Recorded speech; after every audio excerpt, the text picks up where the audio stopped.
मैं निगानंद बालिका उच्च विद्यालय पाठ पढ़ुची। आज आमर क्रीड़ा उत्सव रही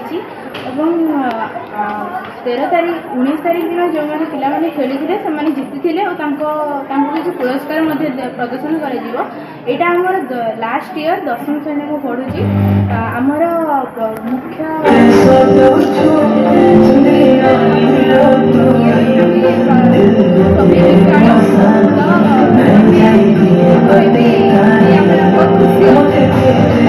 प्रतिमा प्रधान निगमानंद बालिका उच्च विद्यालय प्रधान शिक्षयित्री।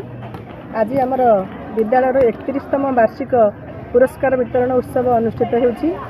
आज मुख्य अतिथि अच्छा आमर पूर्वतन चौधार कटक विधायक माननीय डॉक्टर प्रभात रंजन विश्वाल महोदय एवं आज सभापतित्व कर आम विद्यालय प्रतिष्ठाता संपादक श्रीयुक्त शरद कुमार खुंटिया महोदय एवं सम्मानित अतिथि भाव में अच्छा डॉक्टर अमित कुमार पृष्टि, श्रीयुक्त तीर्थानंद सुबुधिराय, अजय कुमार बेहेरा एवं सांबादिक समाजर श्वेतकांत बेहेरा एवं आज यही कार्यक्रम पिला माने एवं आम स्कूल समस्त शिक्षक शिक्षयित्री ने बहुत उत्साहित होचु एवं श्रृंखलित भाव में ये कार्यक्रम परिचालित होउछि।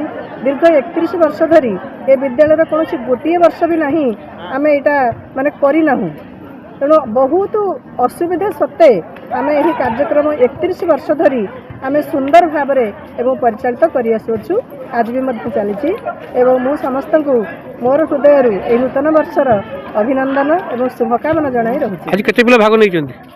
पिला तो भाग नहीं प्रायतः 90% पिला कार्यक्रम में भाग नहीं एवं आमर जो स्पोर्ट्स कराइला से जो प्राइज पाई जो पिला मैंने आम 15-16 इवेंट जो करूँ 50-60 प्राइज स्पोर्ट्स अच्छी एवं आमर अन्य जो कल्चरल एक्टिविटी आम करूँ आउ से 6-7टी माने प्रोग्राम करूँ। आज भी आम झोटी भी करूँ पिला माने पकई आपण मैंने देखिपारे विभिन्न कंपिटिशन अच्छी एवं शेष पुरस्कार पिला प्रदान करा कार्यक्रम शेष करा।